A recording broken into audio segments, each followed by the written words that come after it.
Introduction to SRP. SRP is the most comprehensive and trusted source of structured products data and market intelligence. With a global database of 45 million products, our data solutions uncover insights into market structure, sales volumes, key trends, and competitor activity. The choice of leading investment banks, hedge funds, product issuers and distributors, exchanges and asset managers, SRP provides everything you need to understand and stay ahead of the market, with regular updates, data-driven analysis, and access to our special reports covering the latest trends in the structured products industry. SRP data can be accessed from our product search and analysis portal or by integrating our API with your own infrastructure. Welcome to Connected Intelligence.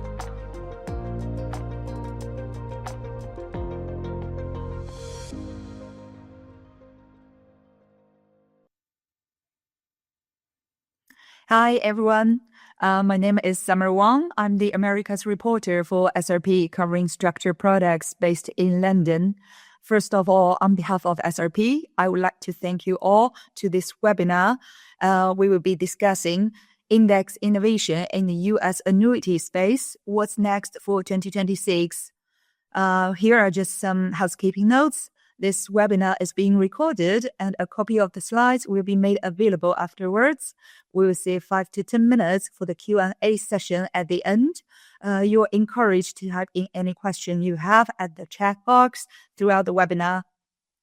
So in today's webinar, we'll be exploring how major platforms, product developers, rating firms, and banks are shaping the next generation of design for index-linked annuities.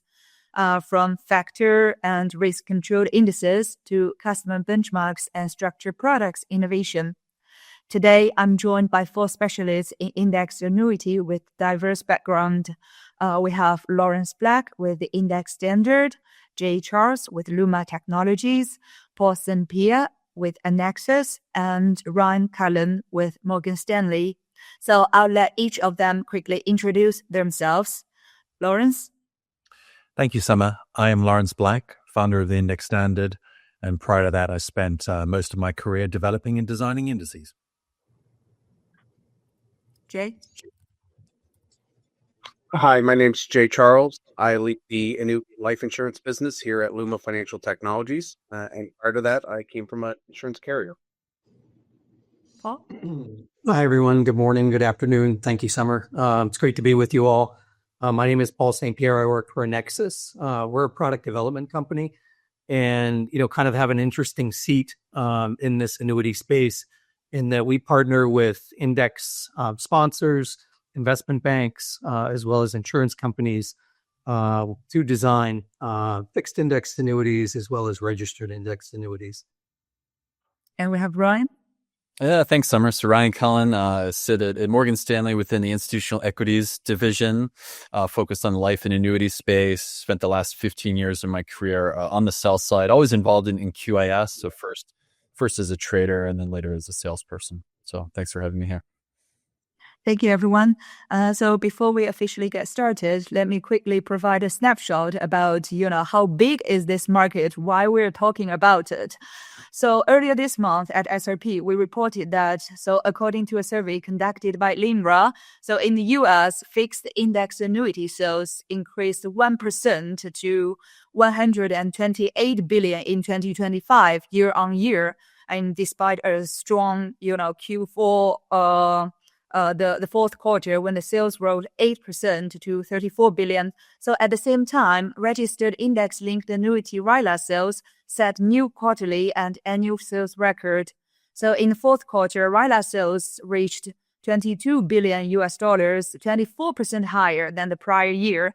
So in comparison, if we look at, the U.S. structured notes market, according to SRP data, so this market obviously, has kept growing, extended its growth, booking $167 billion in trading notional in the primary market in 2025, compared to around $154 billion from a year ago. So without further ado, let's hear from our speakers. So first, we would like to talk about, the market context. So why don't we start with you, Laurence? Give us an idea. So from your perspective, indexing and analytics, what are the latest trends you are seeing, in customer indices in this space? Yeah, sure. Thanks, Summer. So I think at the Index Standard, we monitor each index that's been launched and we evaluate them. So what we're seeing is, I'd say, three main trends. First of all, we're seeing the long-awaited arrival of Bitcoin indices. So we saw some filings probably months ago, but they've finally been launched. And sort of it doesn't all happen at once. We're now actually seeing 3 have been launched. We've seen 1 being launched by BlackRock, Invesco, and NASDAQ. And, they are Bitcoin indices, but I would say once you dig into them, if you look at the actual exposure of Bitcoin to the index, it's about sort of between 20 and 30%. The rest of that is filled up by equities, where the providers are matching them with either, with a benchmark US index. So that's probably trend number 1. And then I would say the other interesting thing we've seen is a sort of new take on vol control versions, where we're seeing some variance timer indices, and they use variance budgets. And thing I like about that index, it's not just sort of very static; it rolls constantly, so it kind of gives you good options in terms of diversification and smoothing out that payoff. So that's actually one innovative thing that we've seen. And then finally, in the RILA space, we're seeing something interesting where what we saw last year in the US structured product space was a huge demand for what I would call high volatility, high decrement indices. We've seen some of those migrating into the RILA space, albeit lower decrements, but we're seeing 35 volatility with a fee of about 1%. We've seen 1 linked to the S&P 500 and 1 linked to NASDAQ. So we're sort of seeing some of the innovations from the structured product side go across into RILAs as well. And then, maybe one other thing just worth touching on actually is we're also seeing in the RILA space some use of ETFs, where these ETFs are well-established funds from major providers, and they've got billions linked to them. So that's another sort of nascent trend that we're seeing as well. Mm-hmm. Yeah, so how are the investors and the issuers using these factor-based or risk-managed indices to enhance the performance or control volatility? Yeah, I'd come at that from a slightly different angle. What I think we're seeing here is, the S&P, as we all know, or the NASDAQ are probably mostly used, and those are sort of, let's call it the core piece of an annuity or a RILA. But those can get very expensive to hedge because, as we all know, the S&P moves around. It can go parabolic. So what I would say is you're seeing these risk control indices being used to help keep the costs cheap. And then, the provider can help them manage that S&P or the NASDAQ volatility. So that's probably one of the key reasons. But then there's another very important aspect is that they also bring diversification, which is, S&P and NASDAQ have had great runs for the last couple of years, but we saw in 25 that international did better. So you really want to have that option to be diverse. So they play an important part in the whole insurance annuity chassis as well. Mm-hmm. Yeah, thank you. So, Ron, I would like to hear your take, from a hedging perspective. So perhaps tell us a little bit, how does the current market backdrop and the environment affect the design risk management of these indices? Are you seeing similar trend as Laurence? Yeah, thanks, Summer. I definitely agree with Laurence. Maybe come back to his point on the non-vol controlled or alternative vol controlled solutions. We definitely think those got a lot more interesting following last April, right? We had this very high vol sell-off and an equally volatile rally back. So that kind of V-shaped recovery poses significant challenges. So obviously the space collectively had put out a number of intraday equity-only solutions. I think those all outperformed, their traditional first-generation vol control counterparts, but they still lagged the benchmark in that moment. So we found ourselves, doing a lot of client education, having a lot of tougher conversations throughout the second and third quarter. I think over time, all the vol controls eventually caught back up, but it certainly has forced us to think a bit more outside of the box. But yeah, I agree with what Laurence said. I think even in some sales channels that might be welcomed. Mhm. So in your view, what factors or market metrics are the most critical when it comes to assessing hedging needs for new structured products, including index-linked annuities? Sure. So, we obviously look at liquidity and think a lot about capacity. So on the crypto front, having these liquid ETFs made available, that was a big game changer for us. If I think about the iShares product, IBIT, I think that's the fastest growing ETF launch of all time, 0 to nearly 100 billion inside of 2 years. That's created an ecosystem, with not just liquid underlying shares, but also a liquid options market. So once the actual listed options market really became active, and substantially so in volume, that made it more or less inevitable that we'd be able to move forward with structured products. Now that you have, notes and buffers and other solutions in the space, we see those things as just working together, right? That feeds even more liquidity, capacity, and you should see, even more creative, second and third generation products linked on the back. Mhm. Yeah, so Paul, you work with insurance carriers like on a daily basis. Like Nexus is known as a product designer.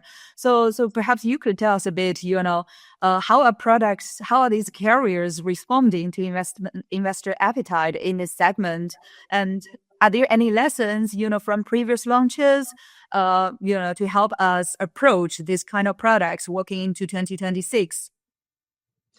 It's a great question. I think it's always helpful for us to remind ourselves what we're trying to do, which is very simple, kind of high level, but the execution is very difficult. And when we talk with agents, marketers, investors, of course they want protection, right? That's table stakes. But they really, at the end of the day, they want performance, and they want consistent performance. They want to understand, particularly when performance isn't there, why is that the case? So we're always like very, very cautious, kind of as a gatekeeper, whether it's, thinking about a payoff or thinking about like an innovative index. Does that accomplish this goal? Are we increasing the probability of success, for investors, for individuals, for policyholders? And when I first started, I've been with the Nexus for 6 years now, and I was given a quote. It's a quote from a Harvard business professor, and the quote something like this: "Sell the hole, not the drill." And people don't buy products for the features of the products; they buy the product for the solution, what it does for them. And I think that's, for us, that's something we remind ourselves like every day. We can all, kind of get excited about like these innovations, and some are shiny objects, and then some are very, very valid. But we always have to weigh, how do we translate some of that complexity into a very repeatable story so that people aren't surprised, down the road. So, to your point, what are carriers doing? They're obviously very interested in these innovations. Laurence mentioned Bitcoin. It's funny, 6 years ago, I was on a panel with SRP and was asked the same question. Laurence, I think you were on the same panel. That's not remembering. And the question was, do we think, like this is a good idea? And I think the consensus of the panel at the time was, we're not so sure. But a lot has changed, and the liquidity of IBIT, has increased. So, I think it's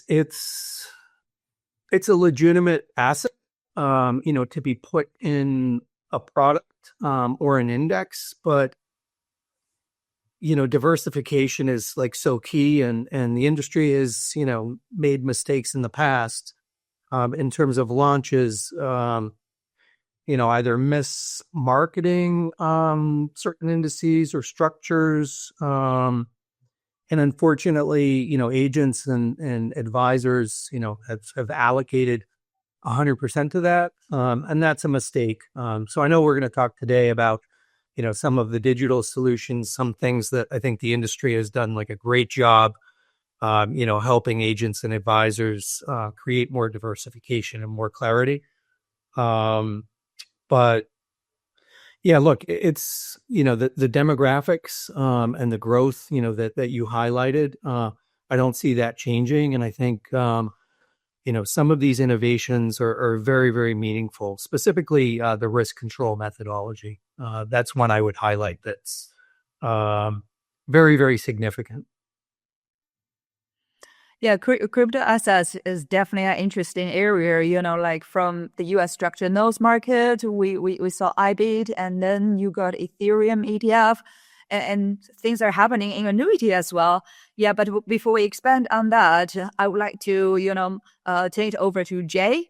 Jay, so Luma is an established multi-issuer platform in structured notes. But perhaps tell us a bit more about your presence in the annuity space and from a technology perspective, how is it enabling like more customized or risk-controlled indices for index-linked products?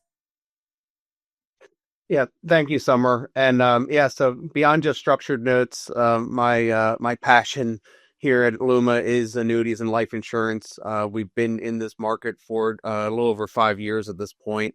And what we have is a true end-to-end experience for advisors to help in the sale and the management of those products, everything from training, education, product due diligence, seamless applications, and then managing the product through its life cycle.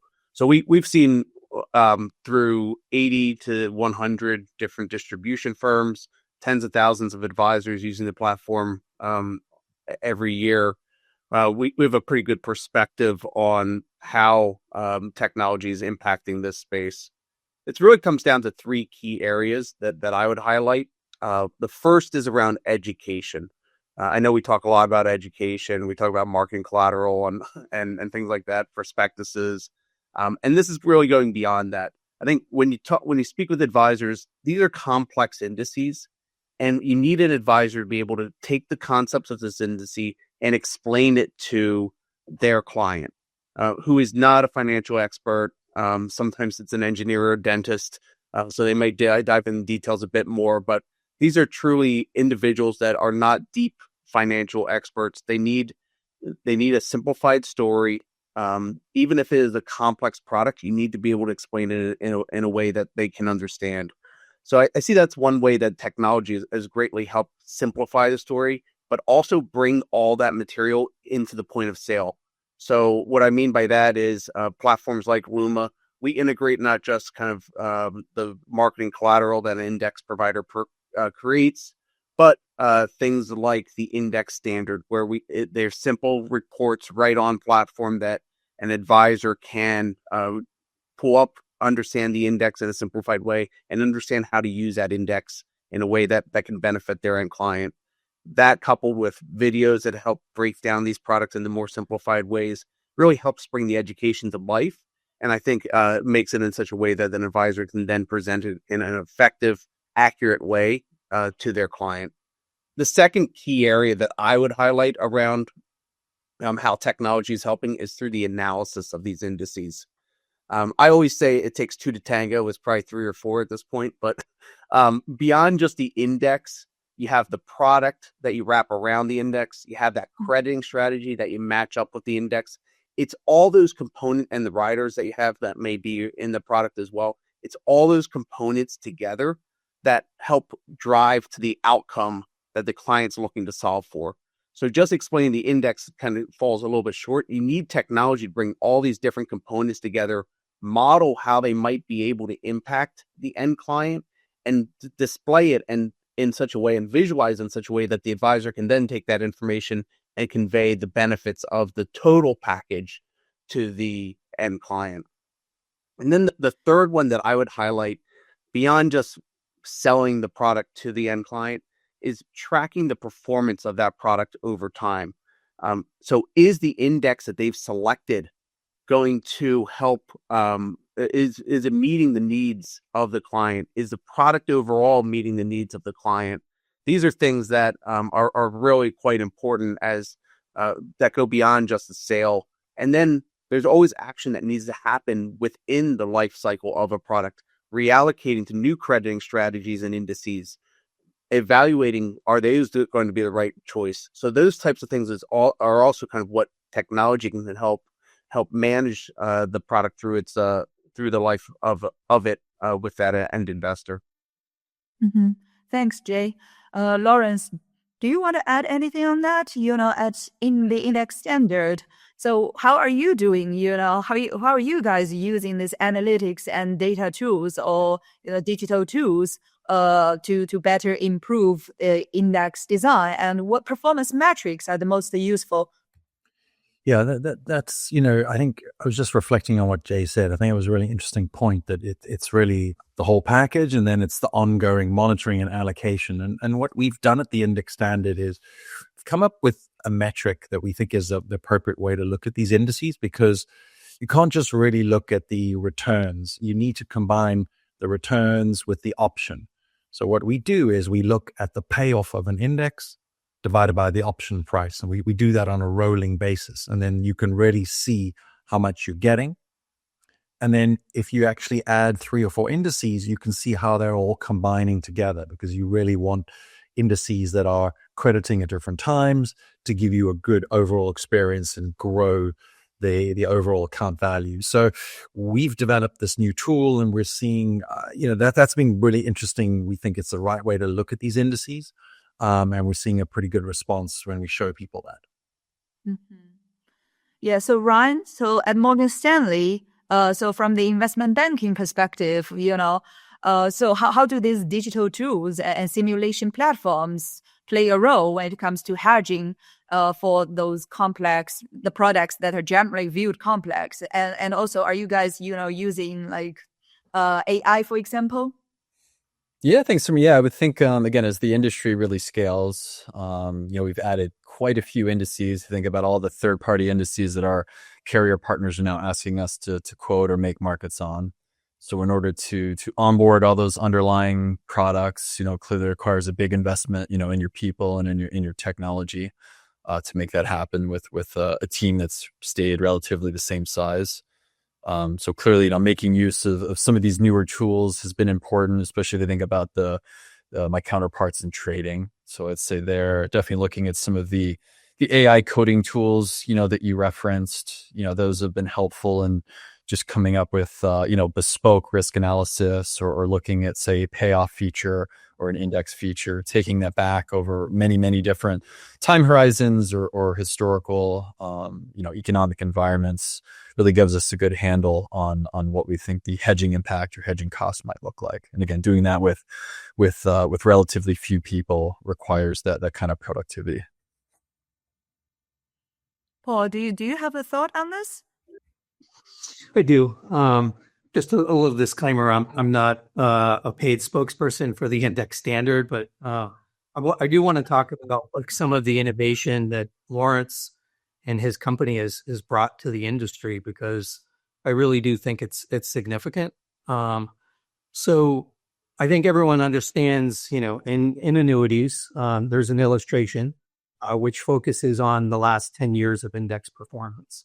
And all of, the back tests, look fantastic. That illustration is applying today's terms and today's interest rates to that back test. And that's a regulatory requirement. But obviously it creates problems in terms of setting expectations and return chasing. So one of the things that Laurence and Index Standard, did many years ago was, and Laurence, you can talk about your own methodology, but to create forecasts, for indices. And so help shifting the focus from the back tests more to a forecast. That forecast can be applied to today's crediting parameters. You can use, different techniques, Monte Carlo simulation, to get a better sense on a go-forward basis. How might this index and crediting strategy perform? So I think that's really, really meaningful, kind of changing that mindset using, quantitative, techniques and tools, to do that. And then the other thing that, Index Standard has done is, kind of taking that, technology and philosophy and then applying it to a portfolio of indices. Again, getting back to, sell the hole, not the drill, where for an advisor, many of these annuities have 5, 6, different indices, many different crediting strategies. So if you're an agent or advisor sitting across the table from someone that's, 65 years old and not financially literate, how in the world do you choose? And so I think Index Standard's done a nice job kind of packaging that together, through their technology and giving the agent an individual, basically a model portfolio that they could consider. So I think that's a huge step forward. And if I could maybe jump in there, and I won't speak about the index standards. So thanks, Paul. I think Paul raised a good point about backtests, because the NAIC is looking at this. It's a real big topic. And, they've actually done an analysis, and I believe the Iowa and Minnesota states are taking the lead. And there was an article about it, and they said that, these two regulators said we've seen some backtests up to 25%. And they think that is problematic. So they really are taking a hard look at it. In the next couple of months, they'll be, issuing some guidance. So I think it's an important point. And, our view at the Index Standard is we kind of want to help people look forward. But what I would say is, we have the forecasts, but you want to kind of blend them, the forecasts and the history, and the truth will probably lie somewhere in the middle. But it's going to become a bigger issue for the industry with the NISC looking at this. Yeah, thanks, Laurence. So as Jay mentioned earlier, at the end of the day, these indices are wrapped in a product. So when we talk about innovation, if we look at it at a product level, so Paul, perhaps, you could give us a better idea, for FIAs and RILAs, what kind of features and riders or perhaps crediting strategies gaining traction these days? And is there a certain, feature that you view sort of like innovative you would highlight?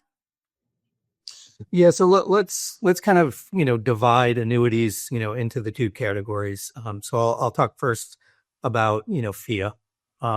I think there because of the performance of many smart beta indices for various reasons over the last several years, and whether that's kind of a misalignment of expectations, they hadn't performed as well as expected. So we have seen this kind of trend towards more benchmark indices, benchmark plus innovative risk controls. So that's a very, very real trend.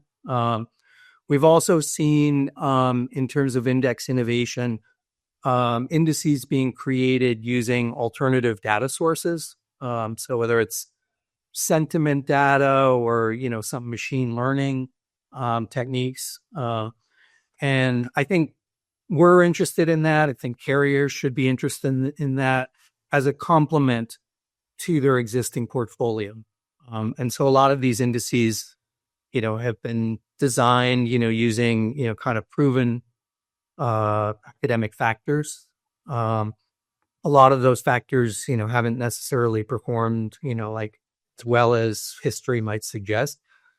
So adding these, like alternative data sources, could be a really interesting complement. So we're definitely seeing that. And then I think, the other interesting development in index design is more adaptive, kind of regime shifting strategies, indices. So you could think of something as simple as, like having a signal which is tilting from value to growth in an economic regime or a vol regime. And I think those are prudent. And I think, they make, kind of an index design a little more all-weather. But again, it comes back to diversification. There's no index that's, should be selected 100% and solves everybody's problems. Now, on the RILA side, RILA is heavily dominated by benchmarks. Ryan, you could probably give me the stat better, but the S&P election is like huge. There are a few reasons for this. What are the gatekeepers? In terms of RILAs, are more critical of smart beta and without a back test or without real performance. There are illustration reasons for that as well. So the innovation in RILA has been largely around payoffs, which is really interesting. But one of the challenges that we see is that a lot of these RILA, platforms, annuities, have dozens and dozens of payoffs. 30 to 50 different payoffs on a rate sheet, and again, it's overwhelming. I think for agents and individuals to try to figure out which of those meets my objectives and risk tolerance. And so there again, kind of going back to the same themes, I think, a lot of, tools that, we've developed, carriers have developed, the industry has developed, have certainly helped, people, kind of discern which is the right, crediting strategy, using the S&P for me. So a lot of innovation there, very, very exciting, but I think, the industry needs to do a better job, kind of, helping people through the complexity of payoffs. Yep. And if I could just jump in there, I think, yeah, it is crazy. We've seen, as Paul says, literally one RILA has about 50 choices, and we had to expand our reports to accommodate that. But I think Jay Charles made a really important point. You need technology to be able to look at those and help you evaluate. So I think that's where technology and the platforms come into play to help you make that choice much more simply. So Luma can really help you do that. Mm-hmm. And Jay and Ryan, do you want to weigh in? Yeah, I'm happy to. I think, from a technology perspective, I think technology can power this innovation that you see in the indices and the product themselves. The first thing I always think about is technology platforms have a great view into how advisors are interacting with these products today. It's a wealth of data around what indices they're selecting, what crediting strategies they're selecting, what ultimately are they applying for, and what's the client signing up for. That type of information can help greatly inform issuers as they develop, and carriers as they develop the new indices for their products and figure out how they fit into their products.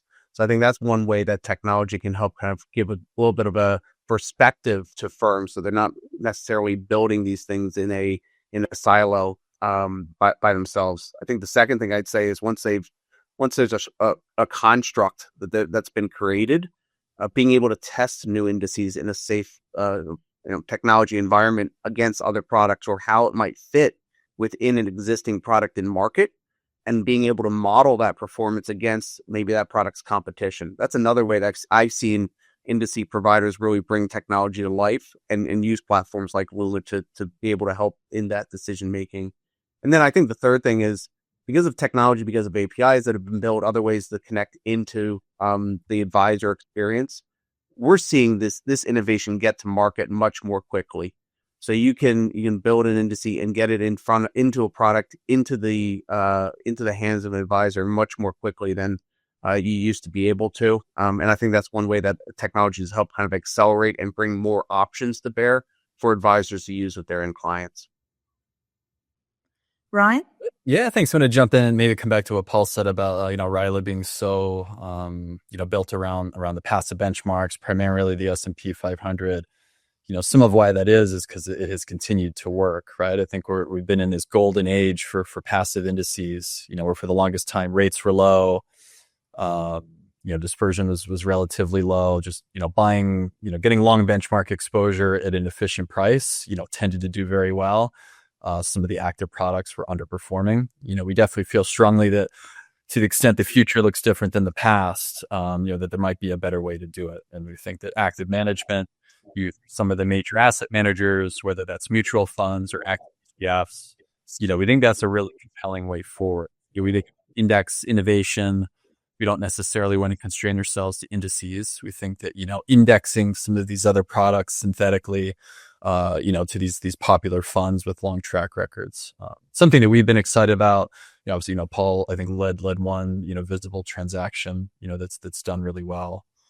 Again, I think that's new and differentiated. It's also simple. It would, those types of structures would allow folks selling RILAs to be more kind of underlier agnostic, right? You've got this broader menu of benchmarks to choose from. I think they're taking very, very little risk there in terms of what that menu looks like. These are funds and underliers that their customers are already buying in unprotected format. So we think that, that could be a big part of the future, especially, again, we might get into it later on some of the new kind of dual share class offerings being made available. I know there's a big, kind of list that the SEC is working through. We think that's a big opportunity for growth. Mm-hmm. Yeah, I'd like to stay with you to talk a bit more about, hedging and risk management. Yeah, but before we do that, I'd like to remind the audience that, our Q&A session is open. Please feel free to type in any question you have in the chat box, and we'll get to those at the end. Yeah, so Ryan, so speaking of hedging, so give us an idea, how has the evolution been like and what are the challenges? So, for me as a reporter, I cover both structured notes as well as the annuity market. I see some, overlap. For example, so 2 years ago, people started to talk more about this so-called price efficient indices. Perhaps you could touch on this as well.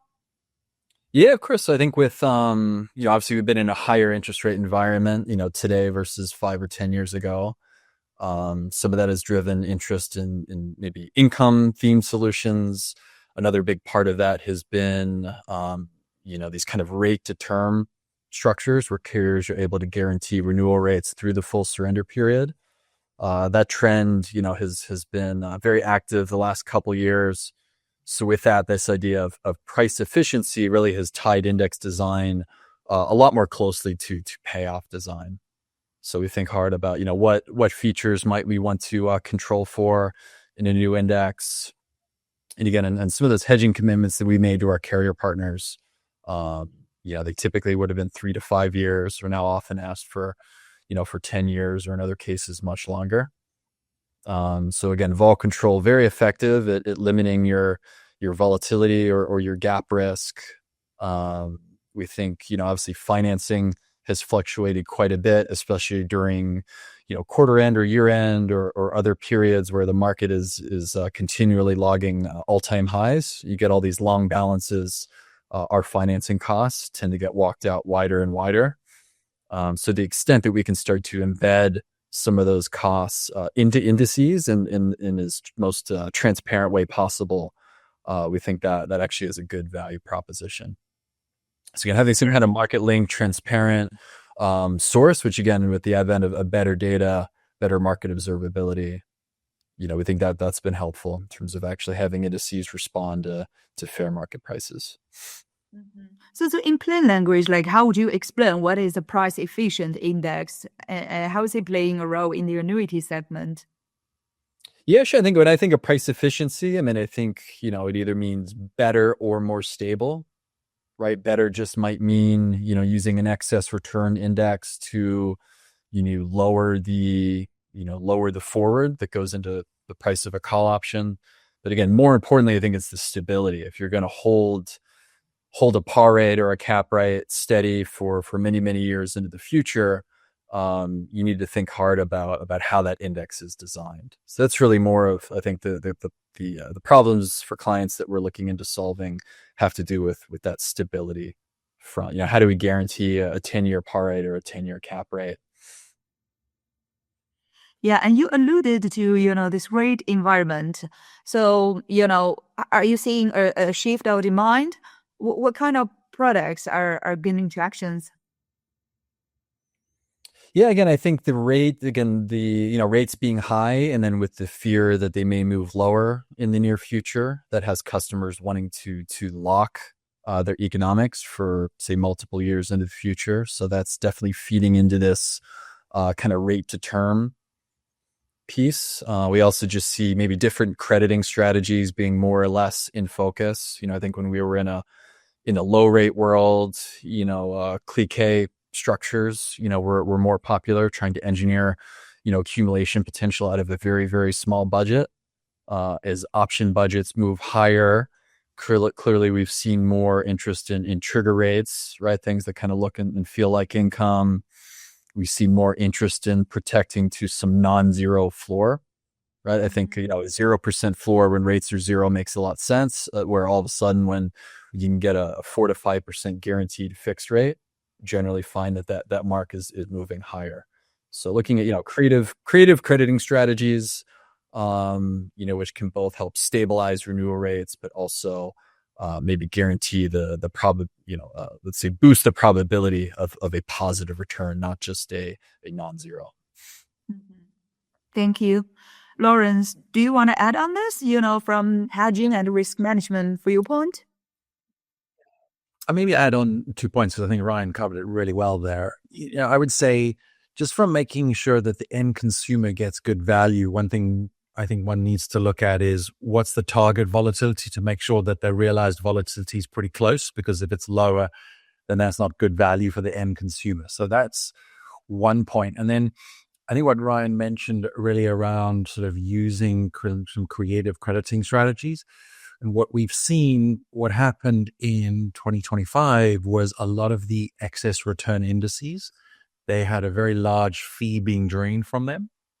So the performance was not so strong. However, in compensation, you did get very high par rates. But I think what Ryan said was, some carriers have been giving some kind of enhanced payout where, if you choose an index that's got an excess return, you'll get a guaranteed minimum of some level, which I think makes absolute sense. They've adjusted to the environment where the rates were and such a large amount was being drained out of these excess return indices. So that was kind of good to see that the carriers were passing on value to the end consumer. Mm-hmm. Yeah, Jay, one question for you. So, from the tech perspective, so in your view, how can digital tools assist in visualizing and managing risk for this kind of hedges, and especially in volatile or complex market conditions? Yeah, I think, I touched on it earlier when I was talking about the amount of data that platforms like this can collect and help inform decision making. One thing I was, as I reflect on this question, we have visibility into index selection trends, allocation shifts, product mix transitions. I think this data could help hedge providers anticipate demand and any concentration there, identify any crowding in certain indices. And then also I'd say kind of the third piece just is kind of flagging momentum into higher participation structures. So I see this more as kind of data that can feed into some of the decision making that hedge providers are making today. So first of all, if I may ask you, are you a crypto investor? When it comes to such underlying assets, when are you seeing the attraction in annuities, and how are these kind of products being used nowadays? So who would like to get started? I think it has to be Jay, given he works for the digital platform. The way I describe this is we're still early days here. I think investors are just getting comfortable with digital wallets. I think these indices that an ETF, that Laurence referenced earlier, are helping people start to put their toe in the water for this asset class. But I think advisor education needs to come a long way here to help advisors better explain how exposure to crypto, Bitcoin could help drive to an outcome for their end client. I think the other thing that I'm seeing from my seat is there are a lot of questions around how best to model these asset classes, how best to kind of reflect the level of volatility that we sometimes see in these asset classes, and how they can play within the construct of these products. So from my perspective, a lot more questions, and I think a lot more innovation and investment that's going to be needed in this area to see it really begin to take off within the annuity and life insurance product sets. Yeah. I'm going to jump into a couple of thoughts. I think you're exactly right. And I think Ryan referenced it earlier that you need to see the whole liquidity spectrum evolve so that we can see more coins get adopted. And I think, Jay, you're right. That they're super volatile. So that's something we need to look at. And the other sort of concern I have is you need to sort of be very thoughtful when you're looking at the back test, because crypto's had an amazing ride and some of the back tests are showing very strong back tests, but is crypto going to experience that same past performance going forward? I don't think so. So I think you sort of need to sprinkle a bit of common sense into that as well. Ryan, Paul, do you have a thought on this? No, Laurence, these are, sort of very early innings, first inning. As Laurence pointed out, it's no secret that the historical performance, has looked great. The lack of correlation looks great. So, in that test, it's wonderful. It's a wonderful asset, to kind of mix into a portfolio. But, it's really a question of, like, how do you think about this going forward and what level of exposure is appropriate and, how is it presented? So all very interesting, but very early days. We have a lot of work to do. The other thing that is also interesting from a carrier perspective is that, these digital assets, obviously, younger investors are much more comfortable. So it does help a carrier, make the argument that it may shift the demographic, to a little bit younger demographic in terms of accumulation annuities. So that's appealing. Yeah, maybe I'll just add that again, the FIA launches you mentioned, they're very, very recent, right? We're still well within the first quarter, so we'll see. Clearly a lot of buzz, a lot of people talking about those because of the growth in the IBIT structured products issuance. I think it's probably inevitable that we will see, RILA buffers at some point on that ETF underlier. Otherwise, we think about just growth in the space. It feels too big to ignore, right? I think at some point you end up passively owning all these assets anyways. Think about Coinbase being an S&P 500. I know MicroStrategy had been kind of knocking on the door for a while. I mean, just the size of that ecosystem is big enough. Clearly people are, retail investors are buying these ETFs in pretty big size. We think it adds value, to combine with an FIA or a RILA wrapper, at least provide some degree of protection, probably very timely given the 30 to 50% drawdown in some of the individual coins. Yeah, thank you, everyone. So I'm conscious of time, but I do have, the last question, which might be a bit cliche, your outlook for 2026. So the opportunities you expect to see this year, as well as, what you think could have the biggest impact in this segment. Okay, so if Noah is volunteering first, I'll go with Laurence. Okay, great. So, I think the one thing I think about this space is it's really at the forefront of innovation, because you have to, you're targeting an index, but you have to think about capacity, you have to think about the option. So I think we're going to see more innovation, and I would expect, that to continue. So I think these new types of volatility control mechanisms where we see maybe introducing some variance budgets, I think that's a really interesting area. I expect that to grow. I definitely think we're going to see more use of AI, whether it's for better analytics, potentially being used as engines in an index. I think that's going to be something that will carry on. And then, I think we're going to see more and more new asset classes. I think as liquidity in the world grows, why shouldn't we see an Asia or a LATAM index in an FIA? And then I think we will see more different kind of coins becoming available. I know, I think a European index providers already put a lot of the coins into risk control indices. So I expect, we'll see some more of that, some more sort of, let's call it, more exotic assets will probably come into play, and, that they're volatile, but then the structure, the buffer structure in the RILA or the FIA, the capital protected, is a good opportunity. So I think I'm pretty bullish. I think we're going to see more innovation coming through. Hey, Jay, you were nodding. Hey, yeah, it was funny. Laurence hit on some of the key points I was going to make as well. Sorry now. No. I think we're in agreement there, Laurence. I also see AI tools coming to assist advisors in some of their decision making. Certainly, never replacing the advisor and their the fiduciary duty there, but certainly assisting them in helping them select some of the best indices for their clients and best products for their clients. I do see that coming up in 26. I think, and this is actually a point that Laurence has made before, but I do see continued convergence across the structured product, annuity, and even life insurance space. Those constructs that we see on the structured product portion of the platform continue to bleed over into the annuity world, into the RILA product set.